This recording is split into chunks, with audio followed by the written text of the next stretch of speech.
سبب ہے, لہذا جمعے کو ناخن کاٹنے سے بیماریاں دور ہوتی ہیں. ایسی کوئی بات نہیں ہے, منگل بدھ جمعرات جمعہ ہفتہ جب چاہے ناخن کاٹیں. ہاں جمعے کو تیار ہونا نہا دھو کے یہ سنت ہے, تو بہتر ہے کہ جمعے کے دن کاٹیں. جو ہے نا زینت اختیار کرنا, اس کے لیے ہمارے نبی نے ہمیں کون سا دن بتایا ہے؟ جمعے کا دن بتایا ہے, تو اس لیے افضل ہے, سنت ہے. باقی کسی بھی دن. آج کل جو ہے نا یوٹیوب پہ روحانیت کے نام پہ بھی اور بھی کچھ لوگ آ رہے ہیں, پتہ نہیں کیا کیا کیا فضائل بیان کر رہے ہیں. یہ والے چیز سرسوں کا تیل یوں لگائیں ناخنوں پہ تو پتہ نہیں کیا ہو جائے گا. سب ٹوپی ڈرامہ ہے, کچھ بھی نہیں ہوگا. سرسوں کا تیل لگانے سے ناخنوں کے کناروں پہ نا, انگوٹھوں کے کناروں پہ, ایک صاحب ہیں وہ بیان کرتے رہتے ہیں روزانہ رات سونے سے پہلے سرسوں کا تیل یا کوئی بھی تیل ناخنوں پہ لگائیں کناروں پہ, اور پھر پاؤں کے کناروں پہ لگائیں تو پتہ نہیں کیا کیا ہو جائے گا. کچھ بھی نہیں ہوگا سوائے اس کے کہ ناخنوں پہ تیل لگ جائے گا. تو نہیں ہے, ایک تو بہت ہی بڑا پھینکو ہے, میرا برداشت سے باہر ہو گیا ہے میرا معاملہ. میں سوچ رہا ہوں اس کا نام لے کے بتا دوں یار, یہ بہت زیادہ پھینک رہا ہے. یہ مشہور صاحب ہیں یوٹیوب پہ نا, وہ ہر وقت ٹوٹکے بتاتے رہتے ہیں, صحت کے ٹوٹکے. بہت زیادہ برداشت کر لیا میں نے. لوگ بھیج رہے ہوتے ہیں اور اس کی عقیدت لوگوں کے دلوں میں اتنی ہے, پورے رسالے چھپ رہے ہیں ہر مہینے, اچھے علماء پڑھے لکھے لوگ, یہاں تک کہ ڈاکٹر بھی اس کے پاس جا رہے ہیں, اور وہ پھینکے جا رہا ہے کلونجی سے یہ ہو جائے گا, اجوائن سے یہ ہو جائے گا, لونگ کھانے سے تمہاری 4 شادیاں ہو جائیں گی. پتہ نہیں کیا کیا ہو جائے گا یار. تو مجھے بھیجتے رہتے ہیں نا لوگ کہ حضرت یہ تو بہت زبردست کلپ آیا ہے اس کا نا مارکیٹ میں, ابھی ایک نیا آیا, اس میں پتہ نہیں کیا, ایک میری موبائل میں پڑا ہوا ہے, مجھے بھی یاد نہیں آ رہا. اس میں تو ایسی پھینکی ہے یار, کچھ بھی نہیں ہوگا, سمجھتے ہو, کچھ بھی نہیں ہوگا. کوئی یہ نارمل جیسے سارے لوگ تمیز سے زندگی گزار رہے ہیں نا, ہنسی خوشی زندگی گزارو. دیکھو صبح پراٹھا کھاؤ, رات کو 1 گھنٹہ واک کرو, اللہ توفیق دے تو جاگنگ کر لیا کرو ڈیلی بیسس پہ, ہنسی خوشی زندگی گزارو, اور ٹائم پہ مر کے قبر میں چلے جاؤ تمیز سے نا. مر گئے بھی, آؤ سب نے جانا تھا, یہ بھی انا للہ ہو گیا. اتنا کافی ہے. لانگ کو فوکس کر لیا, کہوے بنا کے اس کے پتہ نہیں کیا کیا تیزابیت کر رہا ہے. وہ لانگ اچھی چیز ہے, میں اس کی مخالفت نہیں کر رہا, اتنی اچھی نہیں ہے جتنی یوٹیوب پہ ہے, اتنی نہیں ہے, اچھی ہے. لانگ کے کہوے سے فائدہ ہوتا ہے, میں بھی پیتا ہوں. لانگ سے کیا ہوتا ہے, تھوڑا لانگ اور دارچینی کا کہوا تھوڑا سا فریش ہو جاتا ہے آدمی, بس تھوڑا سا ہو جاتا, تھوڑا سا کولیسٹرول شاید آگے پیچھے ہو جاتا ہے اس سے. پراٹھے تھوڑے سے مضر اثرات کم کر دیتا ہوں, اتنا نہیں ہے جتنا بنا لیا ہے نا. تو بہت زیادہ یوٹیوب پہ بہت زیادہ پھینکا جا رہا ہے یوٹیوب پہ, اللہ بچائے یار. میں ابھی دوبارہ اس کا کلپ آیا نا, میں اگلے جمعے نام لے کے بتاؤں گا یہ بندہ فراڈی ہے. حد ہوتی ہے نا کوئی پھینکنے کی, تم لوگوں کو الو بنا رہے ہو. ملینز لوگ تمہاری ویڈیوز دیکھ کے, پاکستانی قوم ویسے ہی تباہ ہو گئی ہے یار. ابھی لہسن ادرک کے چکر میں اور تباہ ہو جائے گی, یہ حقیقت ہے. قوم میں ویسے ہی کوئی قابلیت کی بات سننے کو نہیں مل رہی ہے, ترقی کر نہیں رہی ہے, اوپر سے الٹی چیزوں میں آپ نے قوم کو لگا دیا, تو وہ تو اور برباد ہو جائے گی ہماری قوم. اب دوبارہ آیا نا, میں چھوڑوں گا نہیں اس کو. سوچ رہا ہوں میں نام لے کے بتا دوں, یہ بندہ وہ جو مولوی صاحب کہہ رہے تھے نا کہ 4 آدمی جہنم میں جائیں گے, ایک فلانا ایک ڈمکانا, ایک تیسرے چوتھے پہ جب وہ آتا تو ایک بندہ کھڑا ہو جاتا کہ میری بات سنیں. تو جب بار بار اس نے کیا, مولوی صاحب نے کہا چوتھا یہ جہنم میں جائے گا. تو میں سوچ رہا ہوں, میں غصے میں آ گیا, میں نام لے لوں, اس کی بات کر رہا تھا میں, یہ بندہ ہے نا, یہ الو بنا رہا ہے لوگوں. تو حکیم کوئی ریلائبل ہونا چاہیے, تمیز والا. دیکھو حکیم محمد سعید صاحب بہت بڑے حکیم تھے, ان کی بڑے حکیم ہونے کی بڑی علامتی پھینکو بالکل بھی نہیں تھے. وہ کبھی بھی جب کسی حکیم کے پاس جاؤ نا, اگر وہ بہت بڑھا چڑھا کے اپنی تعریفیں کر رہا ہے, بھائی میں نے تو یہ کر دیا, میں تو منٹوں کا وہاں سے فوراً بھاگو فوراً. یہ تمہیں برباد کرے گا. میڈیکل سائنس نے اتنی ترقی کی ہے, کوئی دنیا میں ایسی چیز نہیں ہے جس کے کھانے سے کوئی جادو منتر ہو جائے, کچھ بھی نہیں ہے. اچھا حکیم پتہ کیا کرے گا؟ اچھا یہ بھی حکیم کے 2 نمبر ہونے کی علامت ہوتی ہے, آپ کو منہ سے نہیں بولنے دیتا, نفس پکڑ کے سب کچھ بتا رہا ہوتا ہے. لوگ اس کو سمجھتے ہیں 1 نمبر حکیم ہے, سب کچھ نفس سے چیک کر لیا اس نے, پیشنٹ کو منہ سے کچھ بھی بولنے نہیں دیا. یہ 2 نمبر حکیم ہے, یہ بھرم ڈالنا چاہ رہا ہے آپ کے اوپر کہ میں بڑا نباز ہوں, مجھے کچھ بھی بتانے کی ضرورت نہیں ہے, اس کے پر نہیں لگے ہوئے کہ ساری ہسٹری آپ کی اگلی پچھلی بتا دے. ایسا کچھ بھی نہیں ہے. پتا چلتا ہے نفس سے بہت ساری چیزوں کا, لیکن منہ سے پھوٹنے سے جو پتا چلتا ہے نا وہ نفس سے پتا, بولو, جب تک منہ سے پھوٹو گے نہیں حکیم کے باپ کو بھی نہیں پتا چلے گا کہ اس کے ساتھ مسئلہ کیا ہے. کچھ چیزیں نفس سے پتا چلتی ہیں. بڑے بڑے نباز حکیم ہوتے ہیں, میں اس کا انکار نہیں کر رہا. میں ایک حکیم کا واقعہ سناؤں, میں اس کے پاس گیا, اس نے لفظ دیکھ کے کہا آپ نے آج ناشتے میں دہی بہت کھائی ہے. واقعی میں نے دہی کھائی تھی ناشتے میں. ہوتے ہیں ایسے حکیم, ماہر ہوتے ہیں. لیکن ایسا نہیں ہوتا کہ بھائی وہ یہ بھرم میں لانے کے لیے نا کہ نہیں بس چپ کر کے آپ, ڈرامے باز حکیم یہ کرے گا.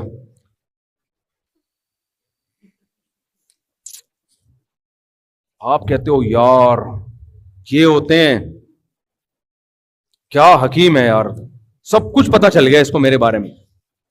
کچھ بھی نہیں پتا چلا ہوتا اس کو آپ کے بارے میں. جو سمجھدار ہوگا بعض دفعہ تو وہ نفس چیک ہی نہیں کرتا. وہ کہتے ہیں منہ سے پھوٹنے سے پتا چل رہا ہے کہ اس کو کیا بیماری ہے, تو نفس کیوں چیک کروں میں. اور بعض دفعہ وہ چیک بھی کر لیتا ہے کہ چلو یار کچھ چیزیں نفس سے اندازہ ہو جاتا ہے, تو وہ نفس بھی چیک کرے گا, منہ سے بھی بولے گا, منہ سے پھوٹ بھائی تیرے تو گونگا ہے کیا, بولنا کیا مسئلہ ہے تیرے ساتھ. تو جو زیادہ بھرم میں لے رہا ہے نا, میں نے بڑے بڑے علماء کو حکیموں کے سامنے خدا کی قسم بڑے بڑے علاموں کو بے وقوف بنتے ہوئے دیکھا ہے میں نے, ان کی چرب زبانی کی وجہ سے. میں ان علماء کے نام نہیں لینا چاہتا, وہ ناراض ہو جائیں گے. بڑے بڑے ذہین لوگوں کو جیسے روحانی عامل بے وقوف بناتے ہیں, اسی طرح حکیم بھی بے وقوف بناتے ہیں. ایسے ایسے واقعات ہوتے ہیں نا کہ میں یہ آیا تھا آغا خان کا ریجیکٹڈ مال تھا, میں نے اس کو صحیح کر, ہو سکتا ہے کوئی صحیح بھی ہوا ہو, میں ان کا انکار نہیں کر رہا. اتنا نہیں ہے جتنا بنایا جا رہا ہے. سمجھدار حکیم ہوگا نا, جو واقعی ریلائبل ہو, کسی ادارے سے پڑھا ہوا ہو, اس کا کوئی ٹیچر ہو جو پراپر وے میں پڑھ کے آیا ہو, وہ آپ کو بولے گا جی نفس بھی دیکھے گا, منہ سے بولے گا پھوٹ دو تیرے کو جو بیماری ہے منہ سے بتا دے, ٹھیک ہے. آپ بتاؤ گے جی قبض ہے یا جو بھی مسئلے چل رہے ہیں آپ کے ساتھ, پھر وہ غور کرے گا, فکر کرے گا, تھوڑا سوچے گا. اس کے بعد بخار ہوگا تو کہے گا پیناڈول ہی کھا لے یار, تو معجون کھانے کی تیرے کو ضرورت کیا ہے.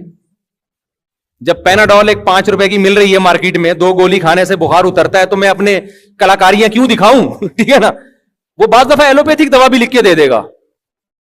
ہمارے ایک جاننے والے حکیم تھے, بڑے اچھے بیچاروں, کراچی کے حالات جب خراب ہوئے انہوں نے گولی سے ہی اڑا دیا, ان کو بیچاروں کو شہید کر دیا. جب حالات نہیں خراب ہوئے تھے تو بڑے اچھے حکیم تھے.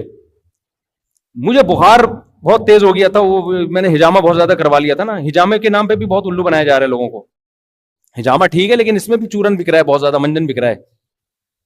تو انہوں نے مجھے, میں نے کہا, میں نے ان کو فون کیا, مجھے بخار, انہوں نے کہا پیناڈول کھا لو بھائی, پیناڈول کھا لو. ٹھیک ہے نا. تو بالکل صحیح بات کی انہوں نے کہ یار بخار کے لیے تو ایک مشہور دوا ہے, ساری دنیا میں چل رہی ہے, تو پیناڈول کھا لو آپ, اس میں کیا جا رہا ہے. تو اچھا حکیم ہوگا بعض دفعہ آپ کو ایلوپیتھک دوا بتا دے گا, ہاں جو حکمت میں ہوں گی تو وہ بتائے گا.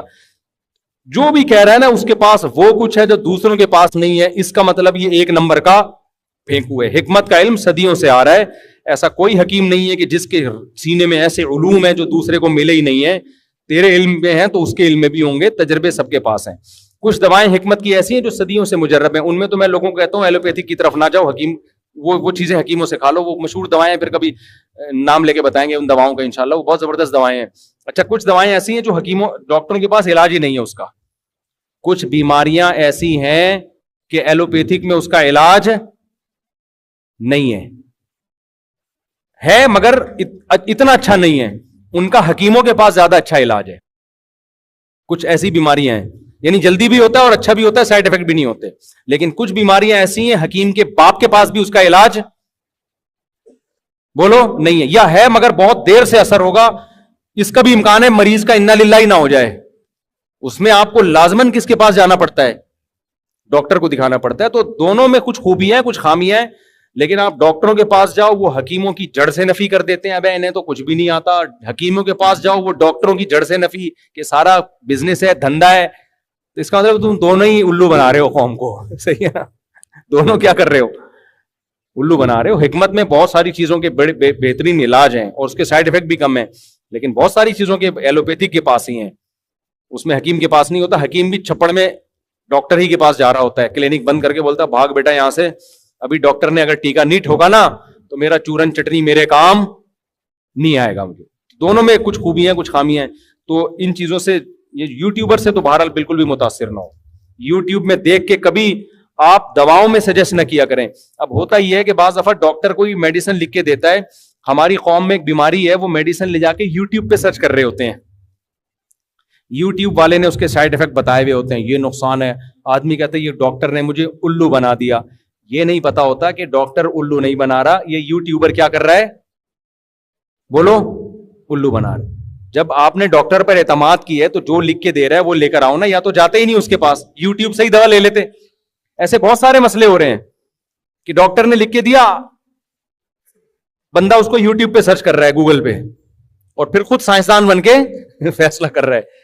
تو گوگل پہ سرچ کیا کرو, مگر گوگل کو اپنا باپ مت بناؤ, یہ مسئلہ ہے. باپ بنا دیا گوگل کو جو ہے نا, یہ خطرہ. میرے بھائی بہت زیادہ ٹائم ہو گیا, کافی زیادہ ہو گیا نا, پھر تھک گئے ہیں. آپ میں سے کسی نے کوئی سوال پوچھنا ہے پوچھے, بس اس کے بعد ہم یہ سلسلہ ختم کرتے ہیں.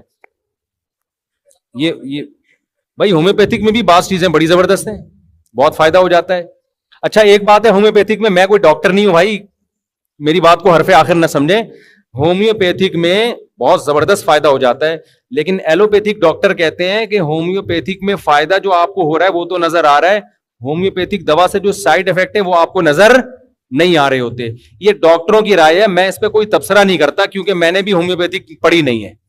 اب اس پہ ہومیوپیتھک ڈاکٹر ہی اچھا تجزیہ کر سکتا ہے, تو اس لیے ہومیوپیتھک کو بھی باپ بنانے کی کوشش نہ کریں, کیونکہ جتنی ریسرچ ایلوپیتھک میں ہو چکی ہے نا, وہ کسی اور میں اتنی ریسرچ ہوئی نہیں ہے. ایلوپیتھک میں جب کوئی دوا لے رہے ہو اس کے کیا اچھا کیا برا لکھا ہوا ہوگا اس کے اوپر.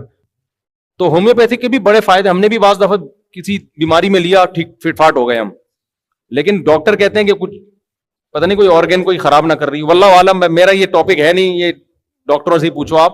میں تو صرف ایک آپ کو اشارہ دے رہا ہوں کہ کسی کو بھی اپنا باپ بنانے کی کوشش, دیکھو دواؤں سے بچاؤ اللہ کا واسطہ. ایسا لائف اسٹائل اختیار کرو کہ دواؤں کی طرف جانے کی نوبت نہ آئے, تاکہ اس جنجال سے ہی نکل جاؤ. رات کو جلدی سو, صبح جلدی اٹھو, دوڑو بھاگو, ایکسرسائز کرو, 4 شادیاں کرو, بچے پیدا کرو. 4 شادیوں کا بھی صحت کا بہت گہرا تعلق ہے, یہ بتا دوں میں آپ کو. صحت اچھی رہتی ہے 4 شادیوں کے بعد, بے شک ٹینشن سے بال اڑ جائیں لیکن پھر بھی صحت اچھی رہتی ہے. تو اور جلدی رات کو سو, جلدی اٹھو, کم کھاؤ, روزے رکھو, فٹ فاٹ رہو گے انشاءاللہ.